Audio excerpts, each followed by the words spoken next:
Ce soir, on va parler de la pensée, de la parole et de l'action. Ce qui est important pour commencer une bonne année de Bezrat Hashem. Alors, tout ce que je vais vous donner comme enseignement ce soir, c'est le Rabbi Lubavitch qui l'enseigne. Voilà. Alors, l'âme, elle est, on va dire qu'il y a 3 lévushim dans l'âme. D'accord? Attendez, je bois un verre d'eau, ça va m'aider à démarrer. C'est pas bien avec une anisette, non? Ça démarrait mieux? Non, non.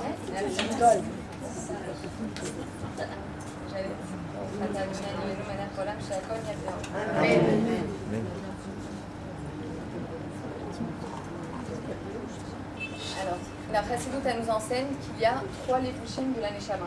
Ça veut dire quoi? 3 vêtements d'expression de l'âme, à travers le corps évidemment. On appelle ça la pensée, la parole et l'action. D'accord? Ces 3 vêtements, ils vont servir à l'âme qui est enfermée dans le corps, entre guillemets, à s'exprimer. Plus on va faire Torah et Mitzvot, notamment surtout la cache-route, qui permet à l'âme de s'exprimer à travers le corps, et plus l'âme, elle va être, entre guillemets, épanouie. D'accord? La pensée, la parole et l'action, c'est 3 choses avec lesquelles on fonctionne tout le temps, au quotidien. Ça ne s'arrête jamais. Déjà, la pensée, c'est une chose qu'on ne peut pas arrêter. C'est impossible. Tout simplement, c'est comme ça que Dieu nous a créés, c'est quelque chose d'infini. Ça veut dire qu'on a beau se dire arrête de penser, on ne peut pas arrêter de penser, c'est pas possible. Le Tanya, il vient. Voilà, si on peut mettre sur silencieux, comme ça on essaie d'avancer Bezrat Hashem. Alors, le Tanya, l'Admorazaka, il nous explique que la pensée, étant donné que c'est quelque chose qui ne s'arrête jamais, d'accord, qui file, on ne peut pas vraiment maîtriser. Il nous dit déjà une chose qui est importante de savoir. Si déjà tu ne peux pas chasser une mauvaise pensée, alors comment tu vas la sortir de ta tête? Il nous dit remplace-la tout simplement par une bonne pensée. C'est-à-dire que au Hachem, on est demandé, grâce à Dieu. Tout simplement, je ne peux pas combattre une mauvaise pensée en me disant je ne vais pas penser à ça, je ne vais pas penser à ça. C'est comme si je vous dis ne pensez pas à une vache. Est-ce que c'est possible? Non, c'est comme on dit à un enfant, ne va pas là-bas. Est-ce qu'il peut ne pas penser à ne pas aller là-bas? Non, c'est pas possible. Donc tout simplement, qu'est-ce qu'on va dire? On va dire à la place de ça, je vais penser à quelque chose de positif. Je vais penser à un heureux événement. Je vais penser à l'amour que j'ai pour un cher. Je vais penser à quelque chose qu'il y a eu dans ma vie, aujourd'hui, de bien, etc. Donc, on voit qu'en vérité, même si je ne peux pas empêcher la pensée de filer, je peux la maîtriser de cette manière. Je peux choisir de remplacer une pensée négative et de mettre à la place une pensée positive. D'accord? Et au Hachem, on a plein d'occasions d'avoir des pensées positives, c'est-à-dire de penser, je ne sais pas moi, une amie qui m'a fait du bien, une amie à qui j'ai pu parler, qui m'a donné des conseils, je ne sais pas, quelqu'un qui m'a fait un sourire dans la rue. D'accord? Que des bonnes choses. Au Hachem, on a toujours l'occasion de remercier Dieu pour chaque chose. D'ailleurs, il y a un petit exercice qui est très très bien à faire. C'est que tous les jours, à la fin de la journée, vous prenez un stylo et vous notez 5 choses positives qui vous est arrivées dans la journée. Et on verra que au Hachem, on doit être toute la journée en train de remercier Dieu. Je sais pas, moi personnellement, toute la journée, je parle avec Hachem. Les gens doivent me prendre un peu pour quelqu'un de bizarre, mais c'est pas grave. Il y en a qui parlent tout seul avec le Wi-Fi, avec le Bluetooth. Moi, je parle toute seule avec Dieu. Pas besoin de casque. Voilà, au Hachem, on est tout le temps avec lui. Donc, on voit qu'en vérité, l'homme, et le juif en particulier, il pense, d'accord, il pense sur quelque chose, et ensuite, qu'est-ce qu'il va faire? Il va parler. Il va parler, il va communiquer sa pensée avec les autres, avec les amis. Il va même prendre conseil. Il va évaluer les choses. Il va poser le pour et le contre. Et ensuite seulement, il va commencer à agir. Donc, on voit en vérité que c'est les 3 manières dont la Neshama s'exprime. La pensée, la parole, et ensuite vient l'action. Et on voit que, je ne sais pas si vous avez entendu cette phrase déjà, Aïka ou Amaz. L'essentiel, c'est l'action. Ça veut dire que si j'ai une pensée positive, par exemple, j'ai pensé à donner la tzedaka à telle personne, ou le maaser à telle personne, à tel proche, et je vais lui dire, peut-être je vais en parler avec mon mari, etc. Mais après, concrètement, je ne le fais pas. Alors là, on nous dit, mais ça ne sert à rien. Ça veut dire, c'est vrai qu'il y a quelque chose de positif là-dedans, qu'un juif il pense à faire une bonne action. Mais l'essentiel, il se porte dans l'action. Pourquoi? Parce que nous vivons, au Hachem, dans un monde qui est matériel, qui est concret, qui est physique, et qui s'appelle le monde de l'action. On va voir qu'il y a différents mondes, et notre monde, c'est le plus bas. Le plus bas, qu'il n'y a pas plus bas que lui, la Torah nous dit. Donc c'est pas négatif, au contraire. Ça nous apprend que le divin qui est infini, il va prendre une mesure, il va prendre une limite. Pourquoi? Pour habiller la divinité dans les mesures du monde ici-bas. Ça veut dire que, pourquoi Dieu a créé le monde? C'est une question qu'on peut se poser encore. Dieu, il a créé le monde parce que il a eu le désir et la volonté d'avoir une maison ici-bas. Maintenant, si on dit à une femme enceinte, je sais pas, t'as une envie, est-ce qu'elle est capable d'expliquer pourquoi elle a une envie? Non. On ne peut pas expliquer un désir, on ne peut pas expliquer une envie, une volonté. C'est comme ça. Donc Dieu, on ne peut pas savoir pourquoi, mais en tout cas, ce qu'on sait, c'est qu'il a eu le désir d'avoir une maison ici-bas. Donc on va voir que ce monde qui est tellement bas, il a une puissance énorme. C'est-à-dire, c'est quoi? Sa puissance, c'est de prendre la divinité qui est infinie, qui est tellement infinie, par l'intermédiaire de Torah et Mitzvot, de faire pénétrer le monde de la divinité. Ça va être c'est ça notre mission. D'accord? Maintenant, on va voir. On a parlé de la parole et de la pensée. D'abord, on pense et après, on agit. On parle, on prend conseil auprès des autres et ensuite, on agit. Le rabbi nous explique qu'entre la pensée, la parole et l'action, il doit y avoir un temps d'arrêt. Pourquoi? Tout simplement pour que la pensée et la parole, elles nous laissent le temps, les deux ensemble, de réfléchir et de, encore une fois, évaluer, peser le pour et le contre, quelle est la meilleure manière d'agir, etc., de manière comme il faut. Est-ce que c'est bien ce que je veux faire? Est-ce que c'est une bonne chose? Est-ce que ça va apporter du bien dans ce monde, etc. Et ensuite, une fois que la chose, elle est bien intériorisée, bien approfondie, que j'ai fait un retrait, une introspection au fond de moi, alors quand je vais agir, ça va être d'une manière qui est très forte. C'est-à-dire qu'il n'y aura plus de doute. Parce que des fois, quand on agit dans le sens inverse, par exemple encore pire, spontané, alors là, on peut avoir lieu à des doutes, et il peut y avoir la place pour les doutes, et les doutes, ils ont bien raison d'être là, parce qu'une action spontanée n'est pas toujours la meilleure. On parle bien de choses de tous les jours, quotidiens, de la vie quotidienne. Donc on nous dit, je ne sais pas si vous voyez là, j'ai fait un hé, d'accord? Vous voyez le hé? Il y a la marche à bas, la pensée. Ici, c'est la parole, donc les deux sont reliés, sont rattachés. Et ensuite, on voit la barre du hé qui est sur la gauche. Il est détaché, tout simplement. Donc, vous voyez, la Torah, elle est simple. À partir de la Torah, même des lettres, de la forme des lettres, on peut apprendre des grandes choses, les grands enseignements dans la vie. C'est-à-dire, on nous dit la pensée et la parole, d'accord, ils sont rattachés, ils sont liés les deux ensemble. Mais quand tu vas agir, tu dois laisser un temps d'arrêt, un temps même de silence, à la limite, ou un temps de recul, même dans le Zman, mais un moment d'introspection et de réflexion. Est-ce que c'est bien ce que je vais faire? D'accord?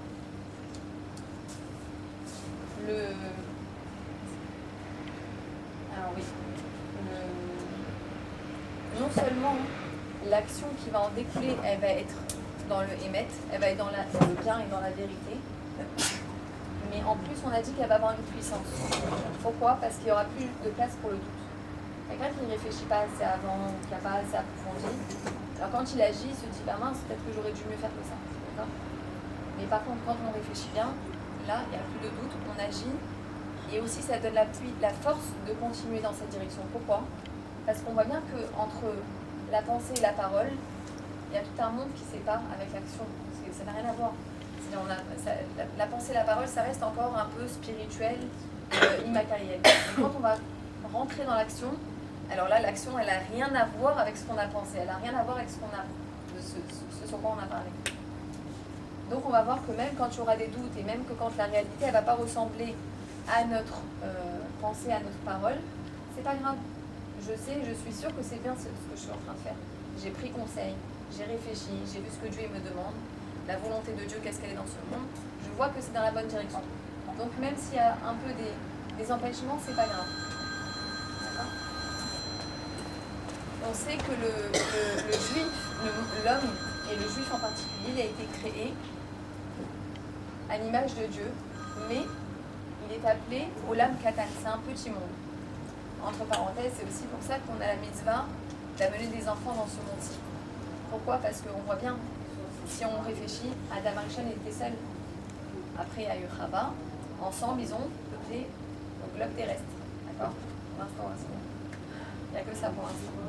Mais on voit qu'à deux, ils ont créé toute la population de toute la Terre. Alors imaginez quand on amène un enfant au monde, le cadeau qu'on fait au monde et à Hachem. On donne l'occasion à cet enfant, à cette Neshama, de dévoiler Dieu dans le monde et d'atteindre et de faire ce pourquoi Dieu a créé le peuple juif. Donc on va encourager les gens à avoir des enfants. Voilà. Donc on va voir que dans la Torah il y a écrit Baratav, Yetzartav, Af Asitav. Je traduis, tu as créé, ça reste une conception immatérielle encore, au nom de la création telle qu'il est dans la Torah. Yetzartav, tu as formé, Af, et cependant, Asitav, tu as fait. Donc on voit bien qu'entre ces trois mots, on voit qu'entre la pensée, en fait, Baratav, tu as créé, c'est par rapport à la pensée. Yatzartav, c'est par rapport à la parole. Af, cependant, Asitav. Ça veut dire, et ensuite tu as créé, tu as fait.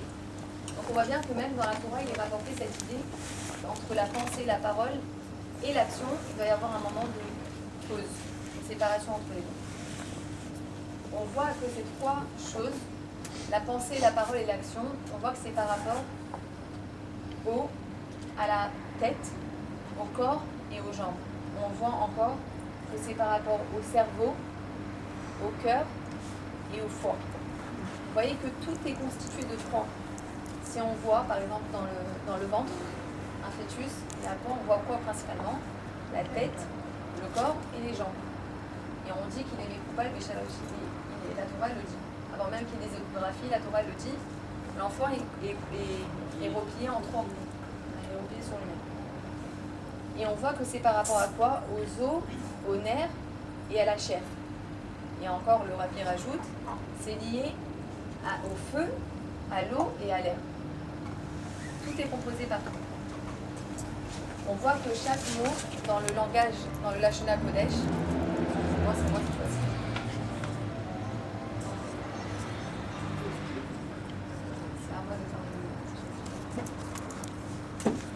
On voit que le Lashon HaKodesh, la langue sainte, elle nous rapporte, déjà elle est très significative. C'est-à-dire ça n'a rien à voir avec l'ivrite moderne, ce qu'on apprend à l'Ulpan, ça n'a rien à voir avec la Torah.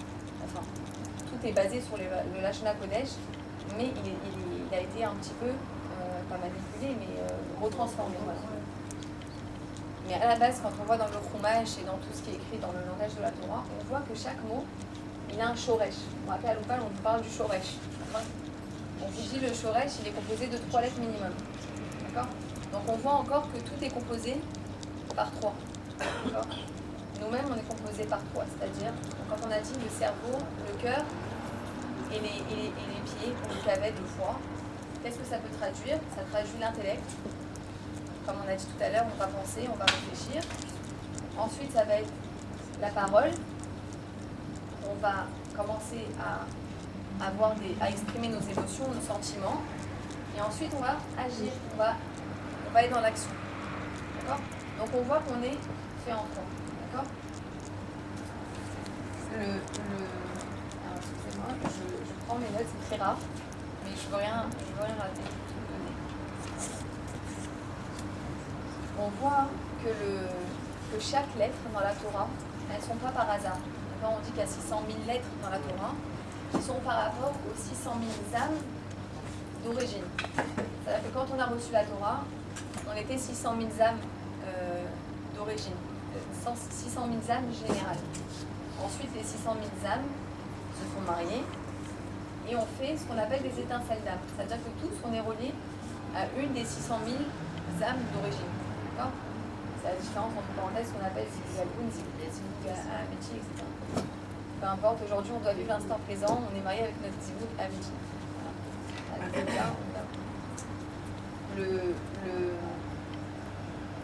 Et on voit que alors si on parle maintenant des mondes, en gros je vous résume, il y a une infinité de mondes spirituels, d'accord, que Dieu il a créé afin de créer ce monde-ci qui est l'action. Mais ils sont résumés en 4 mondes, d'accord. Il y a le Olam Hatzilut, qu'on appelle, c'est le monde de l'émanation. C'est c'est un monde spirituel où il n'y a que Dieu, que la présence de Dieu. C'est-à-dire que là-bas, on dit qu'il n'y a même pas d'anges, pour vous dire. Parce que les anges sont quand même une création, ils sont plus spirituels, immatériels que nous, mais ils sont une création. D'accord ? Ils sont là pour servir Dieu. Ensuite, il y a le Olam Abriya, celui de la création dont on a parlé. Le Olam Hayetzira, celui de la formation, et ensuite celui de l'action. D'accord ? On voit que le monde de l'action, en fait, c'est le but de la création. C'est-à-dire qu'en fait, Dieu, en créant tous ces mondes spirituels, pourquoi il a créé ces mondes spirituels ? Parce que plus on descend dans les mondes, et plus la lumière de Dieu, entre guillemets, se rétracte. Plus elle va devenir invisible. On va dire qu'on va rentrer dans le élem, le voilement de la présence divine. Mais, attention, une erreur qu'il ne faut pas faire, c'est pas parce que Dieu il nous donne cette impression qu'il n'est pas là de manière dévoilée. Vous avez compris ? Ça veut dire que tout simplement, Dieu voile sa lumière à notre perception à nous, à la perception du juif. Pourquoi ? Pour nous laisser la possibilité d'avoir le libre arbitre. Mais c'est pas pour autant que sa lumière est contractée. C'est qu'une perception pour nous. Mais Dieu, en vérité, sa lumière est dévoilée sans changement. Il n'y a pas... Il dit « Va'ani lo shaniti ». J'ai créé le monde et moi, je n'ai pas changé. C'est juste par rapport à nous. Et c'est sûr que plus un juif il va travailler, il va servir Dieu en raffinant son corps et son âme à travers l'étude de la Torah et la concrétisation des mitzvot, l'application des mitzvot, et plus il va voir le dévoilement de Dieu, plus il va voir la lumière de Dieu, et plus il va voir que, en vérité, la lumière de Dieu, elle se dévoile pareil, comme si on était dans la Tzimut. D'accord ? Il y a des questions jusque-là ? Ça va ? Voilà. Alors, quand un juif il sert Hachem, il sert Dieu, on est d'accord que le but du juif, le but de la création du juif, de l'homme en particulier du juif, c'est de servir Dieu et de faire, on a dit, une résidence pour Dieu ici-bas. Chacun avec sa personnalité.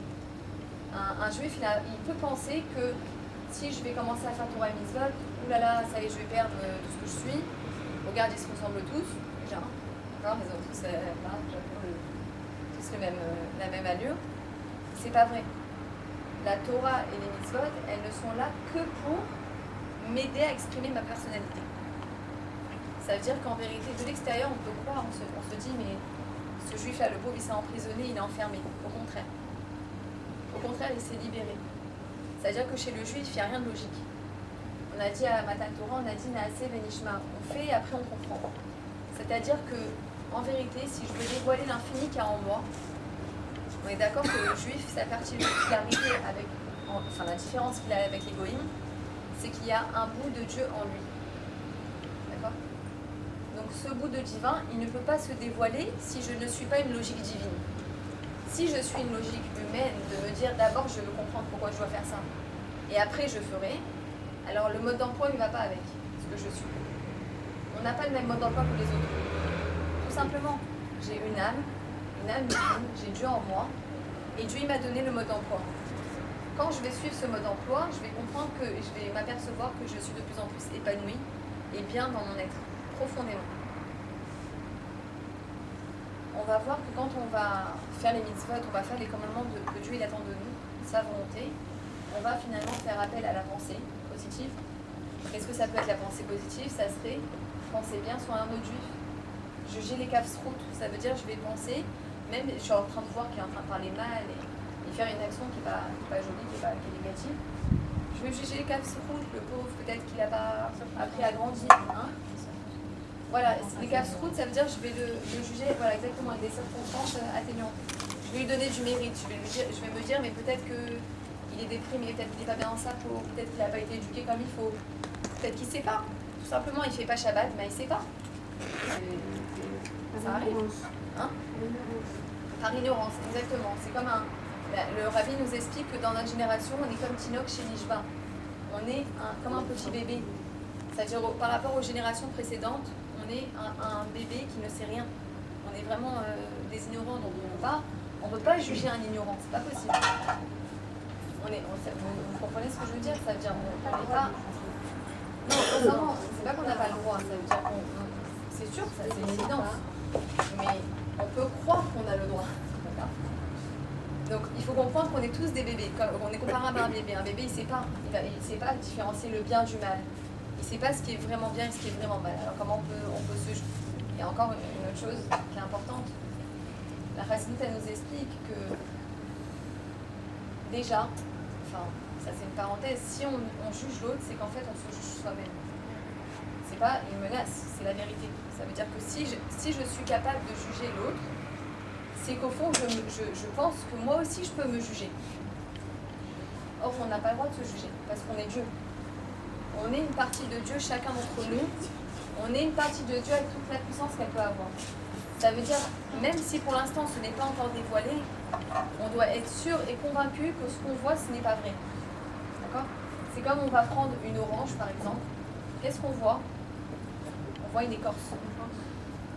Mais qu'est-ce qu'il y a à l'intérieur ? Il y a un fruit, il y a du jus, il y a du sucre, il y a une couleur, il y a une odeur, il y a quelque chose.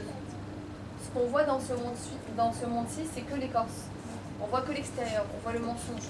Donc quand on voit quelque chose qui est négatif, on doit être convaincu que c'est que du mensonge, c'est pas la vérité, c'est l'écorce. Mais qu'en vérité, au fond, il y a du bien. Et quand, encore plus, je vois du bien, on doit savoir qu'en dessous, il y a encore mieux. Parce que Dieu, il ne peut bon. D'accord ? À la Géoula, on pourra demander des comptes. Ne vous inquiétez pas. Si on ne parle que du juif, Hein ? on ne parle que du juif. Oui. On ne parle que du juif, on parle de l'homme en général, mais le juif, il a la mission particulière de dévoiler Dieu dans le monde. En ce moment, on a du mal à relativiser dans ça. Ah ouais. Alors on va en parler. On va tâcher de pas y arriver.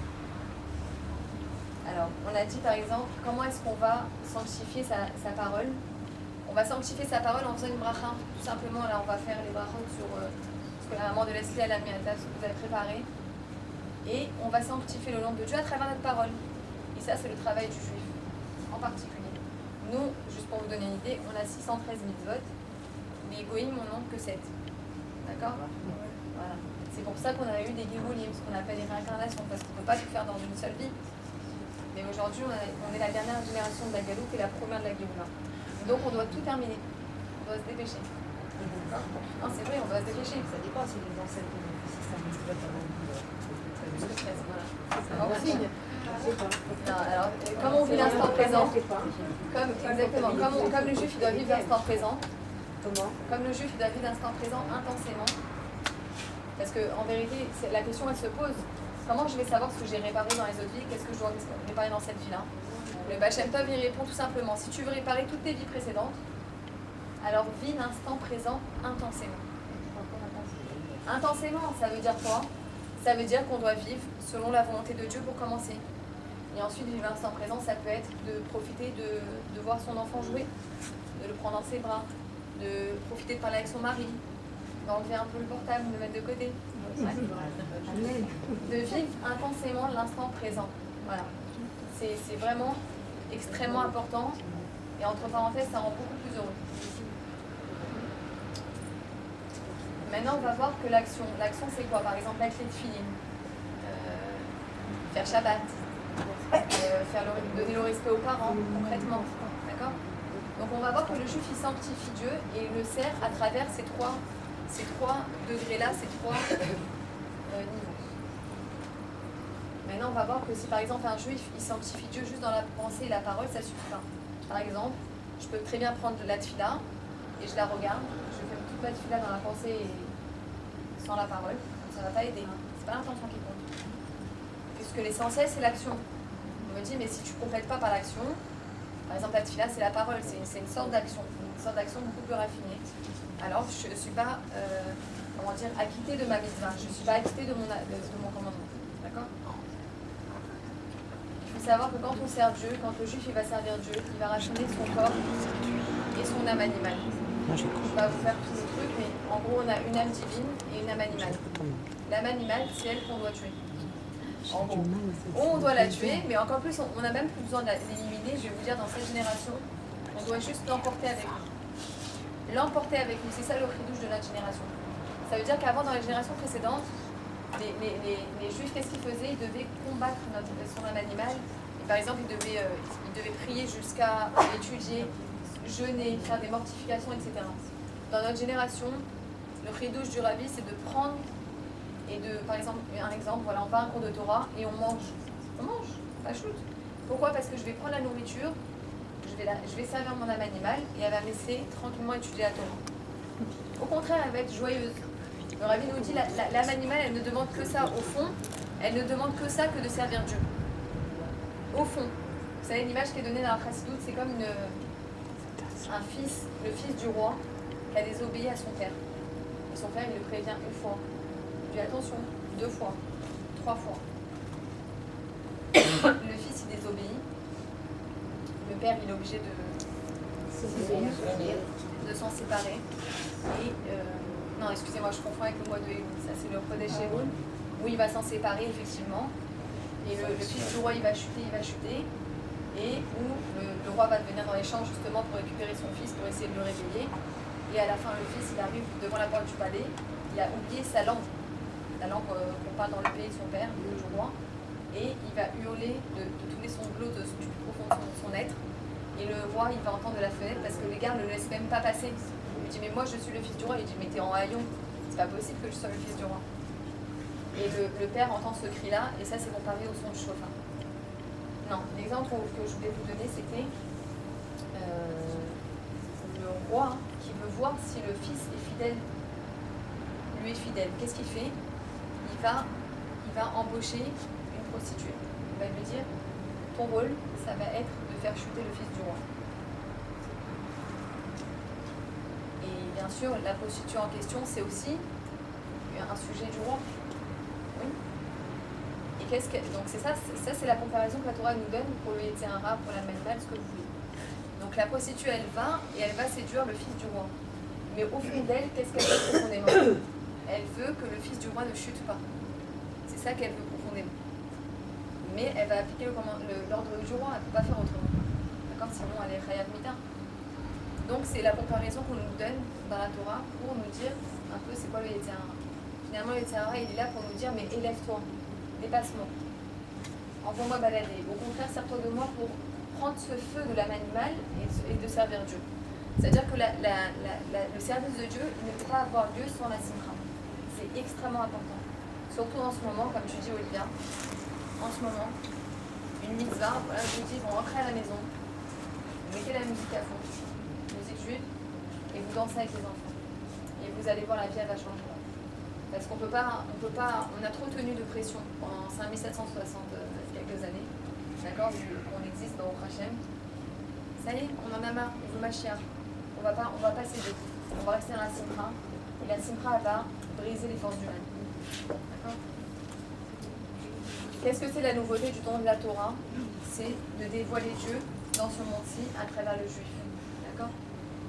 Et on va voir que le fait que Dieu il a dit les 10 commandements, c'est pour nous donner la force que notre action elle soit comme elle doit être. C'est-à-dire en vérité, ces 10 commandements-là nous donnent la possibilité que concrètement on fasse la volonté de Dieu dans ce monde-ci. Matériel.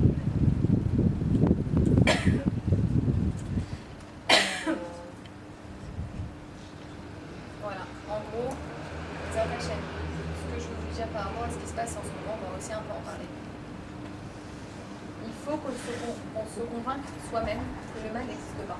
Ça paraît fou, d'accord? C'est pas grave, on a dit on ne doit pas suivre une logique. On ne doit pas suivre une logique humaine parce qu'on n'est pas humain.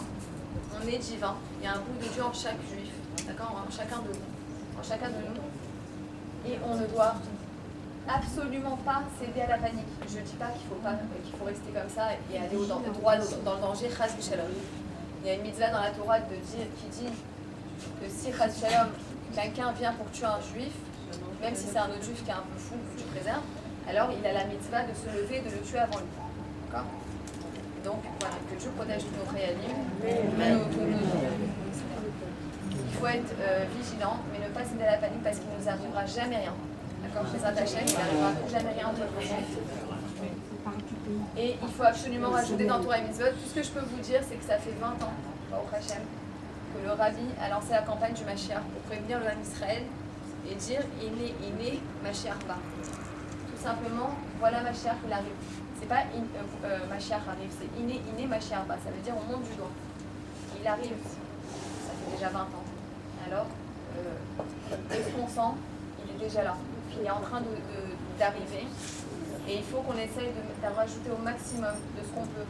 Chaque action, chaque bonne chose, chaque bonne pensée, chaque bonne mitzvah, n'importe quoi, mettre une pièce à la tzedaka, rajouter, prendre un peu sur soi, un peu de tzniout, un peu secouer la tête le Shabbat par exemple, pour pas s'angoisser la vie, d'accord? Commencer tout doucement. Un seul jour par semaine de tzniout, qu'est-ce qu'il y a? Personne ne m'a mis le couteau sur la gorge, c'est rien. D'accord? Et en plus, on est bien plus belle et féminine en jupe. D'accord? Demandez l'avis à vos maris, vous allez voir. Non, c'est vrai. Non, parce qu'une femme, elle est vraiment féminine en jupe. Vraiment. Dieu, il a créé comme ça une manasot. L'homme, il a besoin, on dit, Enisha, il a Léophie. Il n'y a pas d'épouse ou de femme sans beauté. Et c'est vraiment ça, l'homme, il a besoin de cette féminité, de l'apport que la femme elle a, que Dieu lui a donné. C'est la coquetterie, c'est les détails, c'est tout. D'accord? C'est la vira qu'elle met dans la maison. De rajouter, je sais pas, la frachatrala, de rajouter dans les lois de pureté familiale, de rajouter dans la Havat Israël. Dans la Havat Israël, tout simplement. Bah, j'aime pas cette personne, je peux pas me la voir. Et ben justement, c'est avec elle que je vais faire quelque chose. C'est avec elle que j'ai une réparation à faire. Je vais l'appeler, je vais lui dire, voilà, je voudrais, je sais pas, te faire plaisir, ou je vais lui faire un cadeau, un petit truc, n'importe quoi. Mais demain, on va voir ça. Demain, on va voir ça. Oui, un petit truc, vraiment avoir une bonne pensée, ou je sais pas, voir qu'est-ce qui pourrait lui faire plaisir. Oui, vous pouvez poser des questions là. C'est vrai qu'on touche une question à la fin.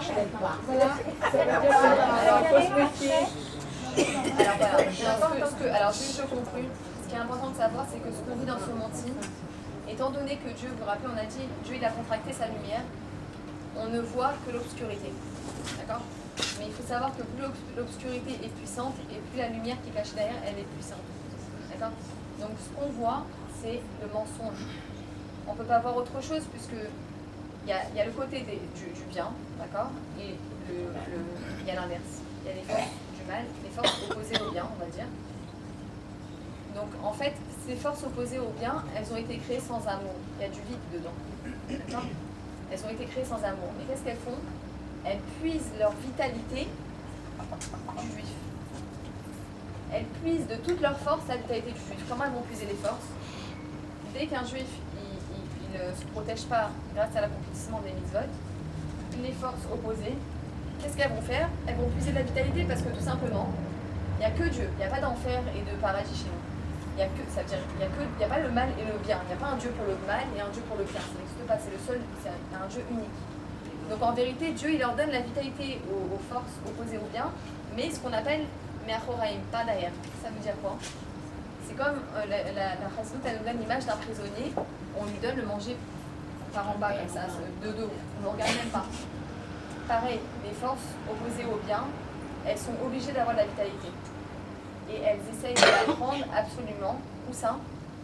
Dans la peur, ou dans la panique, ou dans tout ça, surtout en ce moment.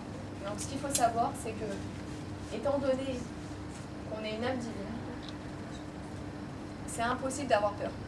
Pourquoi? Parce qu'on est Dieu dans un corps juif. Ça veut dire que si, par exemple, je dis par exemple j'ai peur, c'est pas possible parce que qu'est-ce que le juif il est? Une part de Dieu. D'accord? Mais est-ce que Dieu il peut avoir peur? C'est lui qui a créé ce monde. D'accord? Donc, un instant, je termine juste cette idée qui est très importante. Si je suis un bout de Dieu, je ne peux pas dire j'ai peur. Je peux dire, je ne vais pas non plus repousser cette sensation et dire non, j'ai pas peur. C'est pas vrai non plus. Parce que les forces opposées, elles vont s'y mettre aussi. Non, je peux dire j'ai de la peur en moi. Déjà, ça me permet d'avoir du recul. Pourquoi? D'avoir du recul par rapport à mon âme animale. C'est-à-dire, mon âme animale, elle ressent la peur. Elle ressent le manque. Elle ressent le manque d'amour, le manque d'argent, le manque de tout, de bonheur, etc. Mais mon âme divine, elle a tout. Elle a le bonheur, elle a la joie, elle a l'amour, elle ressent l'amour, elle a l'argent. Elle est la richesse, elle est le bonheur, elle est la joie, elle est tout. D'accord? Il suffit d'en prendre de plus en plus conscience et d'être d'accord d'en prendre conscience. Ça, c'est le plus important. On peut rester toute sa vie comme ça, sans bouger. Mais si je suis d'accord de m'ouvrir à une nouvelle perception, une nouvelle compréhension qui est plus guéoulatique, d'accord? Parce qu'on va recevoir, mesdames, le Mashiach très bientôt, D'accord? Non, je vous préviens. Non, vraiment, on l'attend. Donc, il faut s'ouvrir de plus en plus à ça, c'est-à-dire de se dire, j'ai tout en moi. Mon âme divine, elle a tout en elle. Elle a tout. Donc, de dire j'ai peur, c'est pas possible. Ou j'ai pas d'argent, c'est pas possible. Ou j'ai pas de joie, c'est pas possible. Ou je suis triste. Non, j'ai de la tristesse en moi. Ou j'ai de la colère, par exemple. Est-ce que c'est possible? Juste les filles, je termine dans 2 minutes. S'il vous plaît, c'est hyper important pour ce qui se passe en ce moment. Est-ce que c'est possible de dire, par exemple, je suis en colère? D'accord? Je suis en colère. C'est pas moi qui suis en colère, c'est mon âme animale, c'est mon Yetzirah. D'accord? Parce qu'on dit que la Torah, elle explique l'orgueilleux, enfin, la colère, c'est la mida la plus horrible, d'accord, de l'âme animale, elle exprime. Dieu, il nous dit l'orgueilleux et moi n'ont rien à faire à côté. Quel rapport entre la colère et l'orgueil? C'est que quand j'ai de la colère, je suis convaincue que l'existence, elle devrait être autrement que ce qui se passe. Voilà. Or, c'est Dieu le maître du monde, c'est pas moi. D'accord? Donc, en vérité, la colère, elle entraîne sur l'orgueil. Donc, quand je ressens de la colère, je peux dire j'ai de la colère en moi. Au moins, ça m'aide à prendre du recul. C'est pas moi, c'est mon âme animale, c'est mon Yetzirah qui ressent de la colère. Qu'est-ce qu'il faut faire à ce moment-là, quand on ressent toutes ces émotions qui sont négatives, qui ne m'appartiennent pas, qui ne sont pas véritablement moi? Alors, je prends du recul et je les laisse passer, c'est-à-dire je ne les prends même pas en compte. Je respire, je laisse un temps de pause, je prends un verre d'eau, peu importe, et je ne prends pas compte. Je ne prends pas compte, puisque cette peur, elle ne m'appartient pas. On me fait croire que j'ai peur. Je n'ai pas peur, je suis un bout de Dieu. Je ne peux pas avoir peur, c'est pas possible. J'ai une âme divine en moi. D'accord? Donc, je prends un temps de pause et je ne prends même pas en compte cette colère. Je ne prends même pas en compte cette sensation de peur et je me dis, mais il n'y a rien d'autre que Dieu. D'accord? Dieu, il est là avec moi, il est en moi. Il est en moi et il m'habite et il est toujours avec nous, on n'est jamais seul. Même si des fois dans la vie un juif, il peut se sentir seul parce qu'il est vraiment seul concrètement. Et ben non, il n'est jamais seul. Dieu, il est tout le temps avec nous. D'accord? Donc voilà, Bezrat Hashem. On ne cède pas du tout à la panique, au contraire qu'on remplace la volonté que les forces du mal elles ont de nous faire peur, qu'on leur remette plein la tête, nous aussi, qu'on soit encore plus Bessimcha, qu'on rajoute dans la Simcha, qu'on rajoute dans les bonnes actions, dans la Tzedaka, dans la Havat Israël, c'est le plus important. Dans la Havat Israël, vous savez que il nous dit qu'à Kippour, Dieu il pardonne les fautes qu'on a fait envers lui, mais il ne pardonne pas les fautes qu'on a fait entre juifs. C'est-à-dire que c'est pour ça qu'on demande entre nous Mechila. Parce que Dieu il dit, moi je te pardonne toutes les fautes que tu as fait envers moi, il n'y a pas de problème. Mais si tu as blessé un juif, c'est à lui que tu dois lui demander pardon, c'est pas à moi. Donc, moi je ne peux pas demander pardon à Dieu pour le juif que j'ai fait, d'accord? Donc c'est jamais trop tard, d'accord? On peut toujours toute sa vie demander Mechila. Et bah au Hachem, on est ouvert pour ça. Il faut rajouter dans chaque action, je ne sais pas, par exemple les mamans, on peut prendre un enfant, lui faire embrasser la mezouza avant d'aller dormir, lui faire réciter les 2 premières phrases du Shema Israël, c'est rien du tout. Lui faire mettre la tzedaka. Pas chou, des choses qui vont nous protéger. Sachez que chaque action, le plus petit détail qui soit, ça repousse et ça repousse de milliards de kilomètres le mal et la clipa et les forces opposées au bien. Voilà, des Hashem, qu'on prenne des bonnes décisions. On va faire le tour. On va prendre chacune son tour. On va décider de prendre un petit truc sur elle. D'accord? Moi, je prendrai à la fin. Je vous laisse l'honneur. De prendre un tout petit truc sur soi et pour ajouter dans la lumière et faire repousser l'obscurité et qu'on fasse avancer surtout la venue du Mashiach qui est imminente. Mamash. Qui est imminente d'un jour à l'autre, d'une seconde à l'autre. Alors laisse-nous. On te laisse. C'est vrai que c'est Yud Betevet, c'est ça? Ah oui, si vous avez les... Excusez-moi, alors d'abord les questions et après on essaye on fait le tour. Vous avez une question, madame? Oui, tout d'abord, c'était très intéressant. Je suis la cousine de Leslie et j'ai une question à vous poser. Si on est une âme, nous les Juifs, on est l'âme divine de Dieu, pourquoi Dieu se fait mal à lui-même? Pourquoi on souffre? Pourquoi le Juif souffre depuis des années, des centaines d'années? Et si on est l'incarnation de Dieu, pourquoi Dieu se fait ça à lui-même? C'est ça que je ne comprends pas. Parce qu'ils ont peur de nous. Ils ont peur de nous. Ouais. Alors, je ne suis pas Dieu pour vous répondre, mais je vais essayer avec les éléments de vous. Je vais pas... Oui, je suis un peu Dieu, c'est vrai. Hachem de voir la réponse. Non, mais ça veut dire... regardez, Dieu, il a créé le monde. Il a créé le monde pour le juif et pour la Torah. D'accord, au départ. si on vous posait cette question, ça veut dire qu'on peut remonter encore plus haut. Pourquoi Adam Arishon il a fauté? Et moi je vous pose une autre question. Pourquoi Dieu il a poussé Adam Arishon à fauter? Voilà, exactement, d'accord. La chassidoute, je ne sais pas si c'est un chidouche pour toutes, mais elle explique que Dieu a voulu que Adam Arishon faute. C'était intentionnel. Pourquoi? Qu'est-ce qu'il y a d'intéressant dans un homme parfait? Pour avancer, Regardez, je vais vous dire, le serpent il a dit à Adam Arishon, mais toi tu crois que quoi? Tu apportes quelque chose à Dieu, tu apportes quelque chose à la création de Dieu. Tout est perfection ici. Toi aussi tu es parfait. Qu'est-ce que tu apportes de plus? Rien. Et donc, en vérité, quand Adam Arishon il a fauté, c'est quoi sa faute? C'est qu'il a mélangé les forces du bien et les forces du mal. Il a mélangé le mal et le bien en lui. Le mal et le bien, avant qu'Adam Arishon ne faute, le mal était à l'extérieur de lui et le bien était en lui. Quand il a fauté, tout ça était en lui. D'accord? Il n'arrive plus à différencier. À travers cette expérience, on va dire, le rabbi nous explique que dans le jardin d'Éden, ce qu'on appelle le Gan Eden, parce que le monde était Gan Eden, il y avait l'arbre de la connaissance du bien et du mal, et il y avait le Etz HaChaim, ce qu'on appelle l'arbre de vie. Donc Dieu lui a dit, ne touche surtout pas à la connaissance du bien et du mal. Adam Arishon a touché, a mangé le fruit, d'accord, a pris conscience du bien et du mal en lui. Il a désobéi, et ensuite il a voulu prendre un fruit de l'arbre de la vie. Et l'arbre de la vie, on dit qu'il avait la faculté de nous rendre éternels. Dieu, qu'est-ce qu'il a fait? Il lui a dit, attends, non seulement je t'ai dit de pas toucher à l'arbre de la connaissance du bien et du mal, mais en plus tu veux toucher l'arbre de la vie. Il a pris, il a sorti du Gan Eden. Donc il ne l'a pas laissé toucher à cet arbre-là. Pourquoi? Pas comme une punition, comme on peut penser. Tout simplement, si Adam Arishon avait pris cet arbre de la vie, il serait devenu éternel. Et qu'est-ce qui serait devenu éternel avec lui? Toute sa génération. Le mal. Le mal. De toute façon, il est. Or, non, pas du tout. Or, le but de la création du monde, c'est Mashiach. Il n'y a pas d'autre but. C'est-à-dire que Dieu a voulu créer l'homme, le juif, pour avoir un choutaf. Un choutaf, c'est un associé dans la création du monde. De la même manière que Dieu est le créateur du monde, il nous a pris, il nous a dit, voilà, toi aussi, je vais te créer, tu vas être créateur. Par exemple, tu vas donner des enfants au monde, tu es un créateur. Tu vas créer des élèves de Torah, ça va être des enfants que tu vas créer. Tu vas créer tout le monde que tu vas créer, tu vas le créer pour dévoiler ma présence, pour dévoiler Dieu, pour dévoiler la divinité.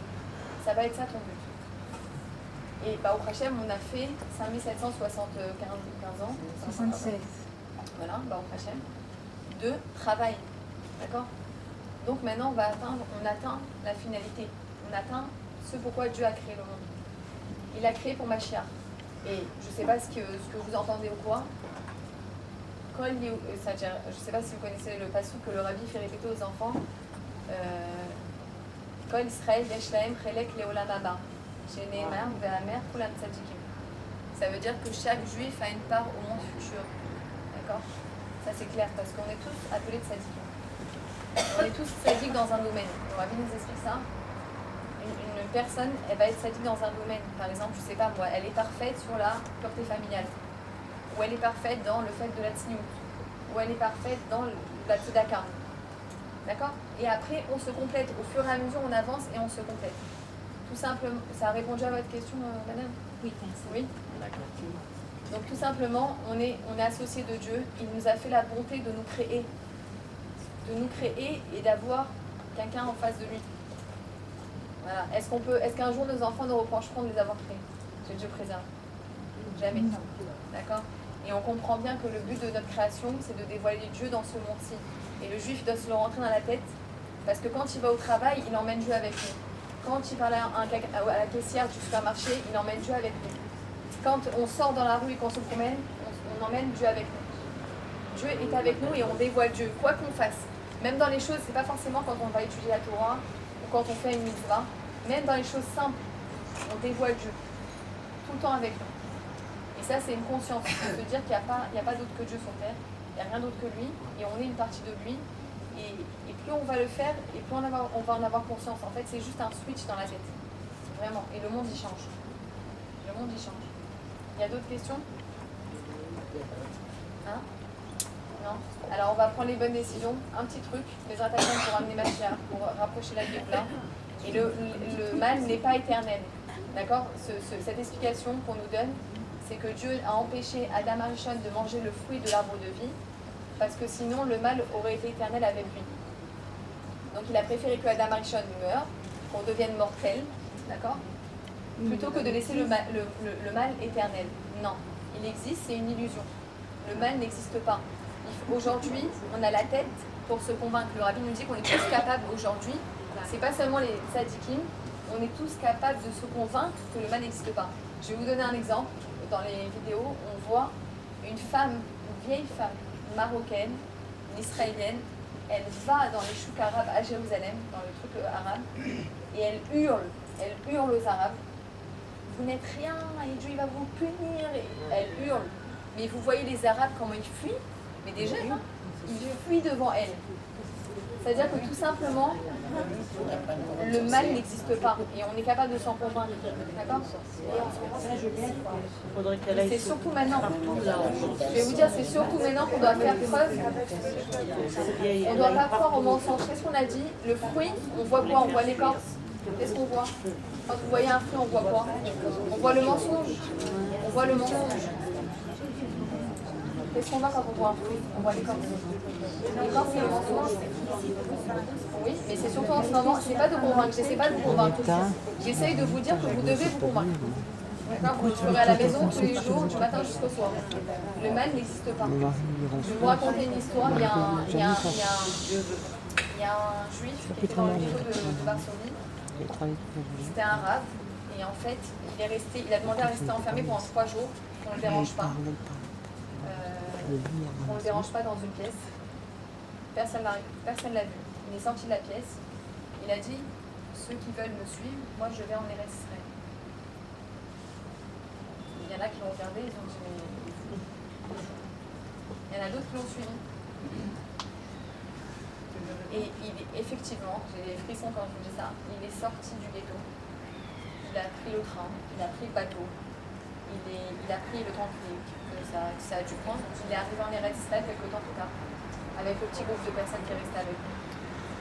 Et en fait, quand on lui a demandé comment tu as survécu, c'est pas possible. Comment c'est possible? Tu es passé devant les nazis. Il a dit pendant 3 jours, je me suis enfermée et j'ai pris sur moi de me convaincre que le mal n'existe pas. Tout simplement, c'est une illusion. C'est une illusion. D'accord? Il est resté 3 jours enfermé et il a traversé le ghetto. Il est arrivé en Israël avec cette idée-là. Il n'avait que ça. Donc forcément, les autres, qui sont les forces opposées au bien, ne l'ont pas vu. Il n'y avait même pas de raison de le voir. Un tzaddik, ça veut dire que on peut se dire que c'était un tzaddik cet homme. Mais le rabbi nous dit qu'on est tous des tzaddikim. Alors voilà, on est tous capables de se convaincre que le mal n'existe pas. Si le rabbi le dit, c'est comme un dîme. Oui, il y a la c'est comme un même de la vue. Hein? Il y a aussi oui, la vision et le mensonge. Il y a aussi la perception. Oui, La perception. Quand on voit, on est dans les camps, il faut quand même être. Faire abstraction de la vision. C'est quand même la vision. C'est ce qu'il a fait. Voilà. C'est ce qu'il a fait. Il a comment dire, octroyé, il a occulté sa vision. Et c'est nous ce qu'on doit faire aujourd'hui, c'est le travail que Dieu nous demande. Voilà, je vous dis. On est le Ham Israël, on est un bout de Dieu, ils ne peuvent rien contre nous. Et dès qu'on sait ça, on est très puissant. On est très puissant. Il n'y a rien qui peut nous arriver, il ne nous arrivera jamais rien. Ma chère qui va venir avant même pour termination. Alors venez, on fait un petit tour rapidement. On prend vite des décisions, une après l'autre, Bezrat Hashem. Un petit truc, un détail, n'importe quoi, une petite idée. Alors on fait dans l'ordre.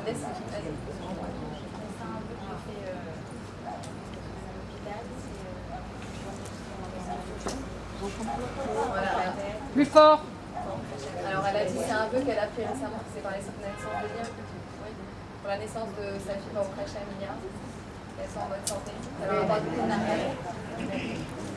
Elle a pris la décision de s'habiller Tsniout depuis l'entrée du Shabbat jusqu'à Vendredi soir. Attends, le vendredi soir. Ah non, d'accord, le vendredi Shabbat. Yom Shishi Baerev. Voilà, elle a Betzniout, elle secoue la tête. Bon, Pardon?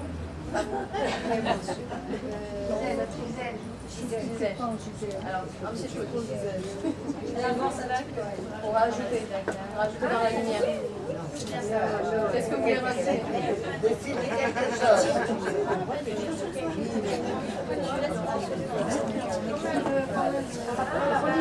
Moi, ça y est, c'est en cours. Moi, j'ai changé de cachot parce que j'ai ma fille. Grâce à Dieu, elle s'est mariée avec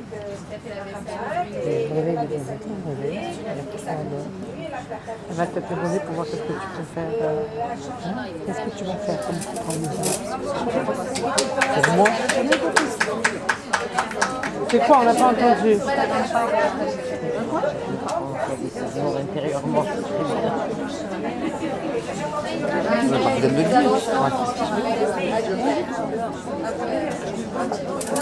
On n'a pas interrogé tout le Je vais monde. vous dire, il n'y a pas de choses insuffisantes pour Dieu. Il faut que j'aille manger quelque chose. Je suis trop mal, je suis enceinte. Faire Moi rentrer aussi, Shabbat un quart d'heure ça avant. tombait. Alors je vais vous dire un secret. La Hadat Nerot, le moment où on allume les bougies, c'est un Et Ratzon. C'est un moment propice à demander des choses. Donc pour les enfants, pour la bonne santé, pour tout ce qu'on veut. Et surtout, demander ma chère, ça résout tous les problèmes. Parce que si ma chère il arrive, on sera éternel, on sera en bonne santé, on sera très beau. Et les enfants iront bien et tout le monde ira bien. Je voudrais juste savoir si vraiment on peut descendre à la plage quand on est chômage Shabbat.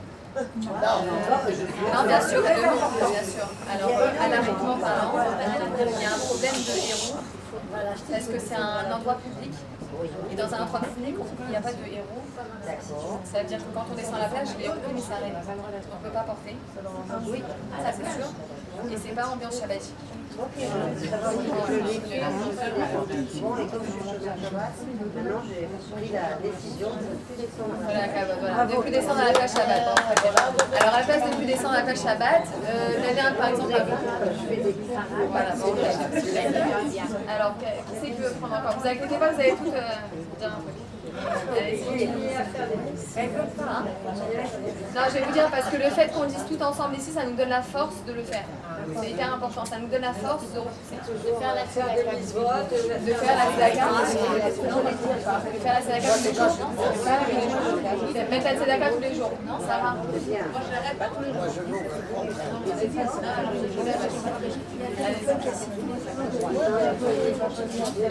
D'accord, mais il faut dire quoi? Comme ça précise.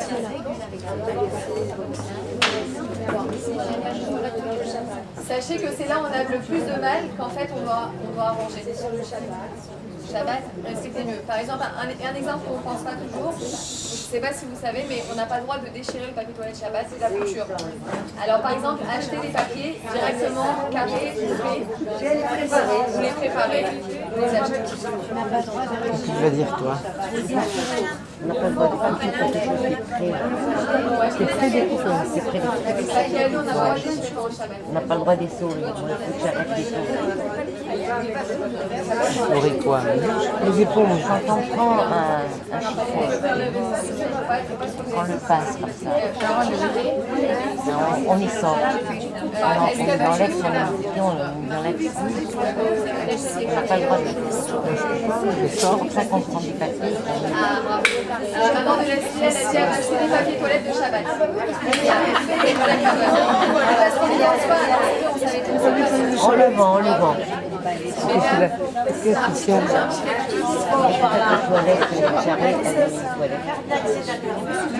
Moi, je vais allumer les bougies le vendredi soir.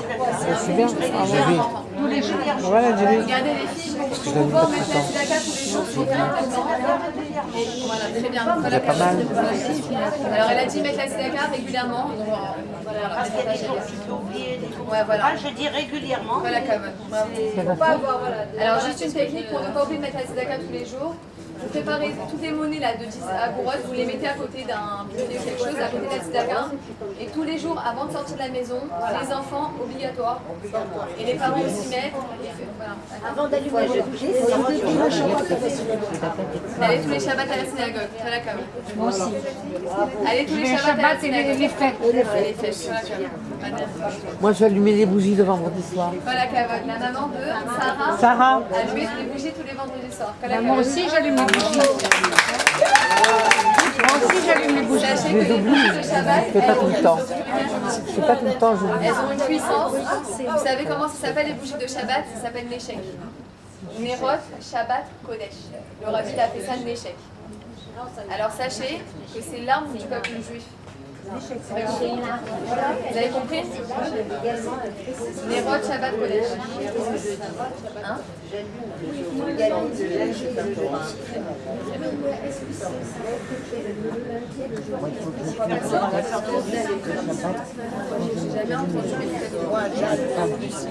Comment? Ouvrir sa tête, ah oui. Vous les couvrez pas? Moi, mettre aussi la tzedaka tous les jours. Mettre aussi la tzedaka, que j'oublie très souvent. La maman de Madame? Me couvrir la tête quand j'allume mes bougies. Voilà, ouvrez la tête quand elle allume les bougies.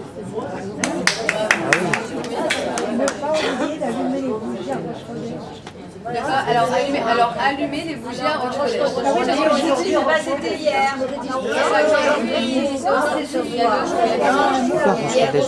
Au début du mois. Il y a 2 jours. Je vais allumer aussi le premier. Tu continues à prendre tes cours d'hébreu? Bien sûr. Non, j'ai arrêté tout dicter, là je révise plus parce que je sais pas comment faire Madame, pour vous autant. un petit truc. Allez-y, réfléchissez, on revient. Allez-y, oui. C'est que chez les Nadia, continuer à faire un travail sur moi-même toujours. Me donner du courage pour avancer. Amen. Alors demandez-lui, il vous donne le courage. Il faut la sortir. Madame. Moi, ce n'est pas obligé d'allumer les bougies à Rosh Chodesh. Moi aussi. Mais alors, qu'est-ce que je fais Alors, maintenant? J'envoie tout le monde un petit mot. N'oubliez pas d'allumer. Et je vais vous dire même des fois, quand on appelle une copine, de dire un petit ignet de